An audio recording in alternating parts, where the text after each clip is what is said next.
رسول اکرم صلی اللہ علیہ وسلم نے جن علامات قیامت کی خبر دی ہے ان میں ایک چھوٹی علامت سرزمین حجاز سے آگ کا ظہور ہے۔ حضور صلی اللہ علیہ وسلم نے ارشاد فرمایا ہے، قیامت قائم نہیں ہوگی یہاں تک کہ سرزمین حجاز سے ایک آگ نکلے گی اور بصرہ میں اونٹوں کی گردنیں کو روشن کر دے گی۔ یہ حدیث اس بات پر دلالت کرتی ہے کہ سرزمین حجاز سے آگ کا ظاہر ہونا قیامت کی ایک علامت ہے۔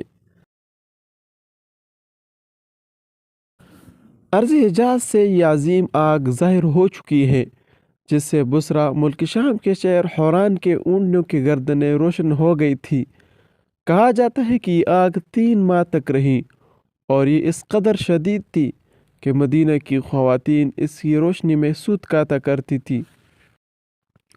علامہ ابو شامہ رحمہ اللہ اس واقعے کی تفصیل بیان کرتے ہوئے لکھتے ہیں کہ جمادی الاخرہ 654 ہجری کی 3 تاریخ اور بدھ کی رات تھی جب مدینہ منورہ میں ایک ہولناک گونج سنائی دی۔ یہ سلسلہ بدھ کی رات سے لے کر جمعے کے دن تک جاری رہا۔ پھر اس کے بعد ایک عظیم آگ مدینہ کے مقام حرہ جو بنی قریظہ کے قریب تھا وہاں ظاہر ہوئی۔ یہ آگ ہمیں مدینہ میں اپنے گھروں میں بیٹھے نظر آ رہی تھی۔ ہمیں یوں محسوس ہوا کہ یہ ہمارے قریب ہی موجود ہے۔ مدینہ کی وادیاں آگ سے بھر گئی۔ آگ ان میں وادی شزا کی جانب یوں چل رہی تھی جیسے پانی بہتا ہے۔ یہ آگ بلند و بالا عمارات کی طرح بڑے بڑے چنگاریاں پھینک رہی تھی۔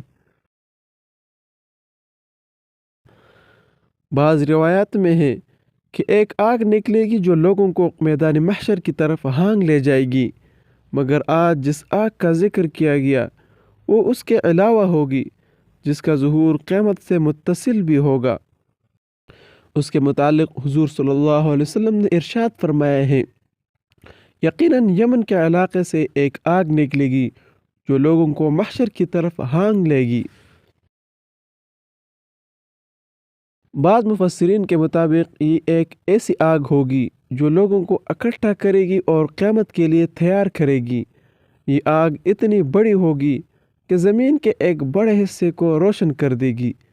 اس آگ کا ظہور لوگوں کے دلوں میں خوف اور اللہ کی طرف رجوع کا سبب بنے گا۔ مشرق سے نکلنے والی یہ آگ قیامت کے قریب لوگوں کو میدان محشر کی طرف ہانگنے کے لیے ہوگی۔ اس کا ذکر بعض احادیث میں بطور آخری نشانی کے طور پر کیا گیا ہے۔